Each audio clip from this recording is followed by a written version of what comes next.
Orasyon para walang antala sa biyahe. Panginoon na makapangyarihan, ikaw ang gabay ng lahat ng maglalakbay. Ilayo mo ako sa aksidente, panganib at pagkaantala. Buksan mo ang daan na aking daraanan at ipadala mo ang iyong mga anghel upang magbantay sa aking paglalakbay.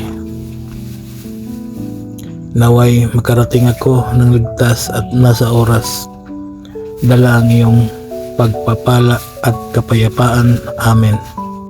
Bigkasin lamang ang mga orasyon na sumusunod ng 3 beses at iihip sa isang basong tubig at inumin, o di kaya iihip mo sa iyong dibdib. Sator Aripo Tinito Perarutas Nestrinum et Re Spirito Nestrinum et Re Spirito Nestrinum et Re Spirito. Amen. Gawin ito sa araw na ikaw ay may biyahe. Maraming salamat sa mga tao na naniniwala at tumangkilik sa mga binahagi kong kaalaman.